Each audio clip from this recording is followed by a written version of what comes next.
Hi, this is doctor Anshita Singh Rathore.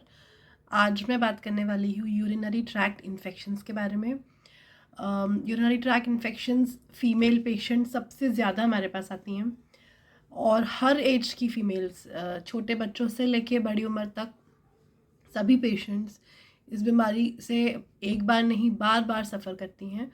And बहुत सारे antibiotic के कोर्स, बहुत सारी मेडिकेशंस, और इतने दिनों में कई बार पथरियाँ भी बन जाती हैं, किडनी स्टोन्स बन जाते हैं बिकॉज यूरिन एसिडिक हो जाता है तो किडनी स्टोन्स बनने लगते हैं। ये सारी प्रॉब्लम्स लेके बहुत सारी फीमेल्स हमारे पास आती हैं। मेल पेशेंट भी आते हैं, no doubt, but it is more common in women. 2-3 कारण मैं आपको बताती हूँ कि क्यों फीमेल पेशेंट्स में ज़्यादा होता है और हमें प्रिवेंट करने के लिए क्या करना चाहिए। पहली चीज़ है water intake. Mostly women have a low water intake. थोड़ा सा भी अगर घर के बाहर गई हैं, ट्रैवल करना है या घर के बाहर है इन जनरल, ऑफिस में भी, तो पानी का इनटेक बहुत कम होता है। इसकी वजह से यूरिन एसिडिक होता जाता है, यूरिन होल्ड करती हैं। अब पानी कम पिया तो यूरिन का प्रेशर नहीं आया, ब्लैडर में यूरिन रखा हुआ है, एसिडिक होता जा रहा है, बैक्टीरिया डेवलप होने के चांसेस बढ़ते जा रहे हैं। इसके अलावा फीमेल यूरिथ्रा का साइज़ छोटा होता है, तो छोटा होने की वजह से बैक्टीरिया को ट्रैवल करने के लिए they can travel easily. Bacteria ऊपर ट्रैवल कर जाते हैं और वहाँ आराम से रहने लगते हैं और इन्फेक्शन एक बार बार बार होता ही चला जाता है। और मोस्टली ये जो बैक्टीरिया होते हैं, ये ग्राम नेगेटिव बैक्टीरिया होते हैं, जिनका इलाज थोड़ा सा डिफ़िकल्ट होता है as compare to other bacteria. The treatment is little difficult या समय लेते हैं। एंड ये भी देखा गया है कि बहुत सारे एंटीबायोटिक्स को ये बैक्टीरिया रेजिस्टेंस होते हैं, मतलब वो उस दवा को रिस्पॉन्ड ही नहीं करते। आपने दवा दी पर असर नहीं हुआ, फिर दूसरी दवा ट्राई करी, तीसरी ट्राई करी, ऐसे करते करते मल्टीपल कोर्सेज एंटीबायोटिक के लेते जाते हैं पेशेंट। कई बार तो ऐसा भी देखा गया है कि उनकी किडनी तक खराब हो जाती है बिकॉज ऑफ द एंटीबायोटिक्स। सो इसके लिए होम्योपैथी में बहुत अच्छा ट्रीटमेंट है। अगर आपको बार बार इन्फेक्शन हो रहे हैं तो आप अपने शहर में किसी अच्छे होम्योपैथिक डॉक्टर को दिखा के ठीक से उनसे इलाज लीजिए, इससे डेफिनेटली फ़ायदा होगा। कई बार हम लोग जो स्पेसिफिक इन्फेक्शन है, जैसे ई कोलाई सबसे ज़्यादा कॉमनली सीन इन्फेक्शन है। एक क्लेप्सेला है, क्लेप्सेला से भी बहुत ज़्यादा मैंने केसेस देखे हैं। तो स्पेसिफिकली उस बैक्टीरिया के हिसाब से भी कई बार हम दवा देते हैं और पेशेंट के सिम्टम यानी लक्षणों के हिसाब से तो हम देते ही हैं। ये तो ट्रीटमेंट की बात हो गई। कारण की बात कर रहे थे हम कि होल्ड करना, ब्लैडर होल्ड करना और पानी कम पीना, ये 2 मेन कारण हैं जो हमें इन्फेक्शंस दे जाते हैं। और कई फीमेल्स का ये कहना होता है कि बाहर का वॉशरूम यूज़ किया तो हमें इन्फेक्शन हुआ। ऐसा नहीं है। बाहर का वॉशरूम तब आपको इन्फेक्शन देगा जब आप कोई क्लोज कॉन्टैक्ट में आ रहे हैं, जैसे कि आप इन्फेक्टेड किसी चीज़ के कॉन्टैक्ट में आ रहे हैं फिजिकली, है ना। तो माई सजेशन इज़ कि जहाँ तक हो सके, कहीं अगर इंडियन टॉयलेट्स हैं तो आप इंडियन टॉयलेट्स यूज़ करिए ताकि कोई फिजिकल कॉन्टैक्ट ना हो। अगर वेस्टर्न टॉयलेट यूज़ करना पड़ रहा है तो आप वेट वाइप्स या टिश्यूज़ कैरी करिए, थोड़ा पानी कैरी करिए, साफ़ सुथरा पानी जो हमारा ड्रिंकिंग वाटर होता है। You can put the water on the seat, you can clean the seat, wipe it and then sit on it, ठीक है। इसके अलावा जहाँ जितना प्रिकॉशन आप ले सकते हैं वहाँ लीजिए, पर जानबूझ के ब्लैडर होल्ड करना, पानी कम पीना, ये जो प्रैक्टिस है, ये जो आदत है, ये आपके लिए डेट्रीमेंटल है, यानी कि नुकसानदायक है। इससे आपको कोई मेडल नहीं मिलने वाला है। ब्लैडर होल्डिंग कैपेसिटी जो है आपकी अच्छी है, बहुत खुशी की बात है, लेकिन आप होल्ड करके अपने बॉडी को बीमारियाँ पैदा कर रहे हैं। Okay.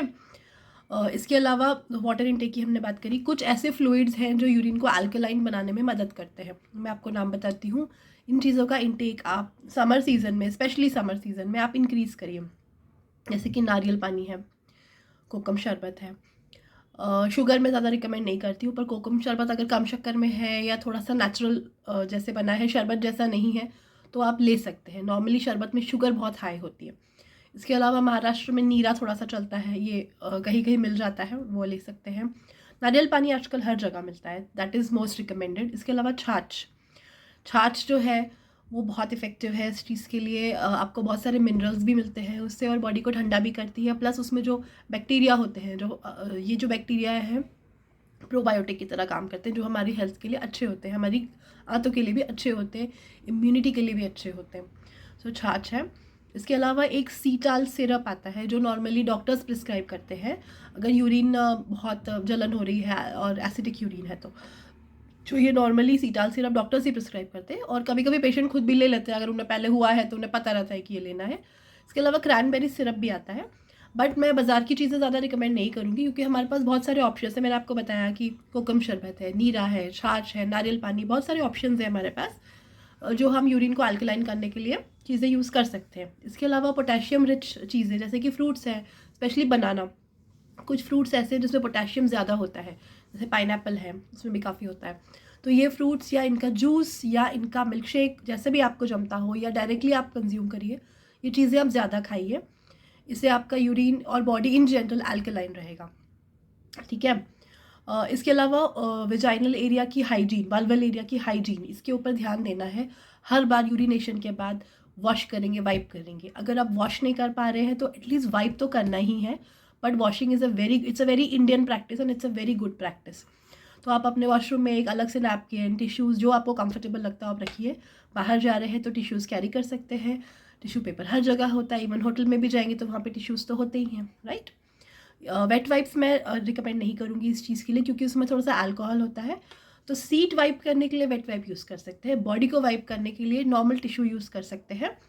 So this is one thing. इसके अलावा ड्राइनेस और इचिंग अवॉइड करने के लिए हम लोग तेल लगाना, जो है वो उस एरिया में तेल से मसाज करना या तेल लगाना हम लोग एडवाइस करते हैं। इट्स अ गुड प्रैक्टिस, आपको इचिंग कभी नहीं होगी।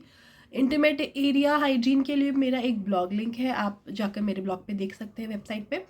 उसमें काफ़ी अच्छी जानकारी है, just go through that, it is very useful.